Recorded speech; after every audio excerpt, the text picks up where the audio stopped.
eyes were still cloyed with sleep, but as Jack stared in awe at this ethereal apparition, the baby's eyes opened and looked back into his own with unguarded love. A ripple of surprise, then recognition hit Jack, and he smiled, for the wide grey-blue eyes gazing back at him were a replica of his own. And it was then he knew.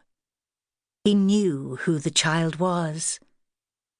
And at that moment, Jack's world went black and quiet, and he knew nature had won.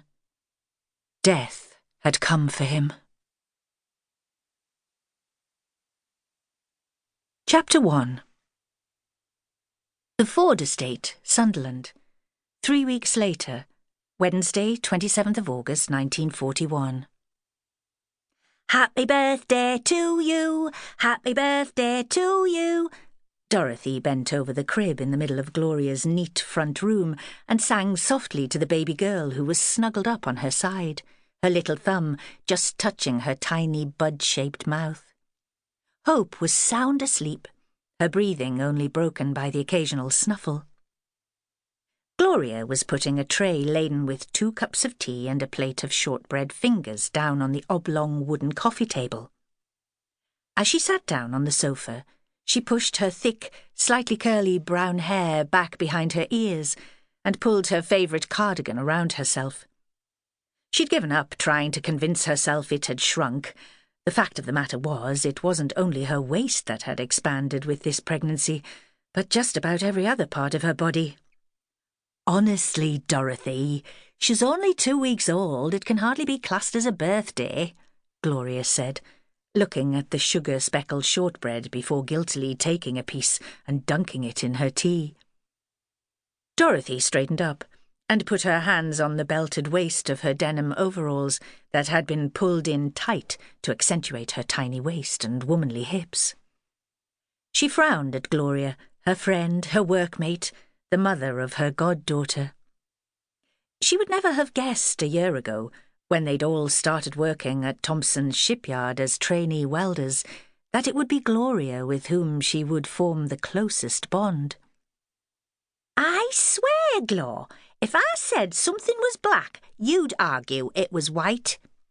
She left the side of the crib and went to her hold-all and pulled out a small present, which had been neatly wrapped in pink tissue paper and adorned with a white bow on the front.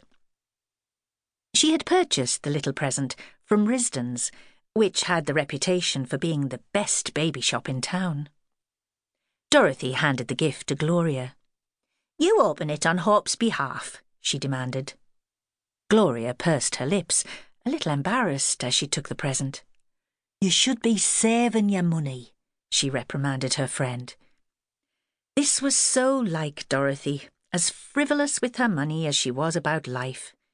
But she also had a heart of gold, and more than anything, she was one of the most loyal people Gloria had ever met.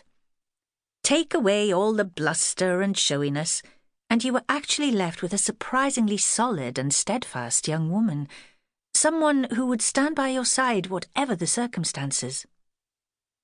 I told you, Dorothy sighed dramatically, untying her headscarf and allowing her raven-coloured hair to tumble untamed around her face and over her shoulders. When Hope was born, I was going to be the best godmother ever. That means spoiling her rotten, even if she's not awake to appreciate it. As she spoke, she looked over at Hope to make sure she had not woken up. Anyway, she continued, I didn't haul myself all the way over here from the other side of town after an entire day spent welding the hull of a great big bloody ship together to be told how to spend my hard-earned money. Dorothy pulled a comical so-there pout, sat down, picked up her cup and took a big slurp of tea. Gloria watched Dorothy nestle up in what had been Vinnie's chair and smiled to herself. The tatty brown armchair had always been her husband's, or rather, her soon-to-be ex-husband's. They must have had the wretched thing for almost 20 years. It was probably as old, and definitely as worn out, as their marriage. And you